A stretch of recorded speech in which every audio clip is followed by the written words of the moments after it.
नमस्कार, आप देख रहे हैं रामा टाइम। आइए आपको लेकर चलते हैं सिरसा की मुख्य खबरों की ओर। सिरसा के विधायक एवं हरियाणा लोकहित पार्टी के सुप्रीमो गोपाल कांडा ने राज्यसभा में निर्वाचन पर कृष्ण पवार व कार्तिकेय शर्मा को बधाई दी है। उन्होंने कहा कि निश्चित रूप से दोनों नवनिर्वाचित सदस्य राज्यसभा में हरियाणा के हितों की आवाज को बुलंद करेंगे। गोपाल कांडा ने जीत का श्रेय मुख्यमंत्री मनोहर लाल की रणनीति को देते हुए कहा कि मुख्यमंत्री ने एक तीर से कई शिकार करने का काम किया है। सिरसा में पत्रकारों से बात करते हुए पूर्व गृह राज्य मंत्री गोपाल कांडा ने कहा कि उन्होंने सबसे पहले दोनों की जीत का दावा किया था और अग्रिम शुभकामनाएं दी थी। सिरसा विधायक ने कहा कि वे पहले दिन से ही भाजपा सरकार के साथ मजबूती से खड़े हैं। राज्यसभा चुनाव के बाद अब हरियाणा में विकास की गति और तेज होगी। कुलदीप बिश्नोई के निलंबन पर भी अपनी प्रतिक्रिया दी। गोपाल कांडा ने इस मौके पर और क्या कुछ कहा, आप भी सुनिए। तो अपना अपना असूल होता है, जिंदगी का अपना असूल है कि भी एक बार जिसको साथ दिया और जिसको प्रॉमिस किया कि हम आपके साथ हैं, तो फिर वो जो भी काम कर रहा है, जैसा भी है, किसके साथ, क्योंकि हमने तो पहले ही कह दिया था कि मुख्यमंत्री जी जिसके बारे में बोलेंगे, जिसका साथ वो देंगे, हम उनके साथ हैं। तो हमारा तो वैसे ही जब एक गठबंधन की तरह है, साथ में उनके हैं, तो धर्म और फर्ज था कि जिसको बोले मुख्यमंत्री जी उसको हम वोट दें। ये विकास का पहिया बिल्कुल दौड़ेगा, क्योंकि कोरोना की वजह से जो काम डिले थे उन सब पे चर्चा होकर और बहुत तेज़ गति पकड़ेंगे और प्रदेश में काम भी होंगे। और मुझे लग रहा है कि आने वाला वक्त बहुत अच्छा आएगा। और जहाँ एलनाबाद की, रानिया की, जहाँ की डिस्ट्रिक्ट की बात है, तो वहाँ जिन को सपोर्ट कर रहे हैं वो जीतेंगे सब। सिरसा अनाज मंडी के मजदूर अब चुनाव के जरिए नए पदाधिकारियों की मांग करने लगे हैं। मामले के अनुसार सिरसा अनाज मंडी में कुल 4 मंडियां लगती हैं, जिनमें अलग अलग मजदूर यूनियन हैं।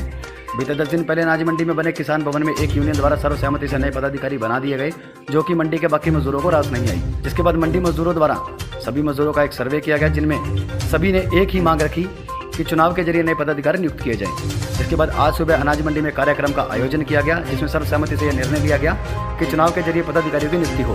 इस विषय पर पूर्व प्रधान सोम कुमार का कहना है कि हम जल्द ही इस विषय को लेकर एसडीएम से मुलाकात करेंगे और आने वाली धान की सीजन से पहले चुनाव के माध्यम से नए पदाधिकारियों की नियुक्ति की जाएगी। हवाई फायरिंग में कार्रवाई करते हुए पुलिस ने पकड़े 2 आरोपी। बेतिरा सिरसा की चोपड़ा वाली गली में एक मामला आया, जहां पैसे को लेकर 2 पक्षों में आपस में विवाद हो गया। विवाद इतना बढ़ गया कि एक पक्ष द्वारा हवाई फायरिंग की गई, हालांकि उनमें किसी को भी नुकसान नहीं हुआ। जिसके बाद सूचना मिलते ही शहर थाना पुलिस मौके पर पहुंची और स्थिति पर काबू पाया। शहर थाना प्रभारी का कहना है कि बीती सूचना मिली थी कि 2 पक्षों में विवाद हो गया, जिसके बाद एक पक्ष द्वारा हवाई फायरिंग कर दी गई। उन्होंने बताया कि जिसके बाद कार्रवाई करते हुए 2 आरोपियों को गिरफ्तार कर अदालत में पेश किया जाएगा। आप भी सुनिए इस विषय को लेकर थाना प्रभारी ने और क्या कुछ कहा। कल रात को 9:30 बजे 10 बजे के करीब थाना सिटी में सूचना मिली थी कि गली चोपड़ा वाली में हवाई फायर हुआ है। तो पुलिस ने मौके पर जाकर देखा तो वहाँ कुछ लोग गली चोपड़ा वाली में बाहर से आए थे और उन्होंने वहाँ आकर एक मकान मालिक के साथ झगड़ा करने की कोशिश की, जिस पर दोनों पक्षों में विवाद हुआ और एक पक्ष की तरफ से गोली चलाने की सूचना प्राप्त हुई थी। तो जिस पर दोनों पक्षों की कंप्लेंट पर अभियोग अंकित किया गया है और अनुसंधान इसमें जारी है। दोनों तरफ से एक आरोपियों को गिरफ्तार भी किया गया है और जो पिस्टल है और खोल कारतूस वगैरह हैं जो भी हैं वो कब्जा पुलिस में लिए गए। दोनों पक्षों में विवाद पैसे के लेन देन को लेकर था। तो इस विवाद में झगड़ा हो गया इनका। पुलिस अपनी कार्रवाई कर रही है। गांव ठोबरिया में चाचा पर भतीजे ने तेजधार हथियार से हमला कर दिया। घायल को उपचार के लिए सिविल अस्पताल में दाखिल करवाया गया है। घटना की सूचना मिलने पर एलनाबाद पुलिस अस्पताल पहुंची और घायल का बयान दर्ज किया। पुलिस को दिए बयान में जीत सिंह ने बताया कि गत दिवस उसे कुत्ते ने काट लिया था। इसके बाद वह इंजेक्शन लगवाने जाने लगा तो उसके भतीजे गुरदास व तेजा सिंह ने उसे रोक लिया और तेजधार हथियार से हमला कर दिया। शोर मचाने पर उसका भाई शंभू उसे बचाने के लिए आया तो उक्त दोनों ने उस पर भी हमला कर दिया। उसके बाद जब ग्रामीण एकत्रित होने लगे तो हमलावर धमकी देकर फरार हो गए।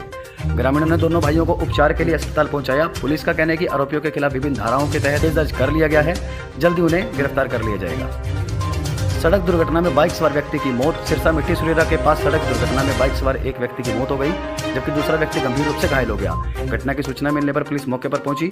पुलिस ने घायल का बयान दर्ज करके अज्ञात बाइक चालक के खिलाफ केस दर्ज कर लिया है। जानकारी के अनुसार गांव बेहरवाला निवासी कृष्ण कुमार अपने दोस्त रंजीत सिंह निवासी मिट्टी सुरेरा के साथ बाइक पर सवार होकर मिट्टी सुरेरा से ऐलनाबाद की ओर रवाना हुआ। कुछ ही दूरी पर तेज रफ्तार एक बाइक ने उनके बाइक को टक्कर मार दी, जिससे वह और रंजीत सड़क पर जा गिरे। राहगीरों ने उन्हें उपचार के लिए प्राइवेट अस्पताल में दाखिल करवाया, जहां उपचार के दौरान रंजीत सिंह की मौत हो गई। पुलिस का कहना है कि जल्द ही अज्ञात चालक की पहचान कर उसे गिरफ्तार कर लिया जाएगा। इसी के साथ आज के लिए आपसे लेते हैं अलविदा। कल फिर मिलेंगे नई खबरों के साथ।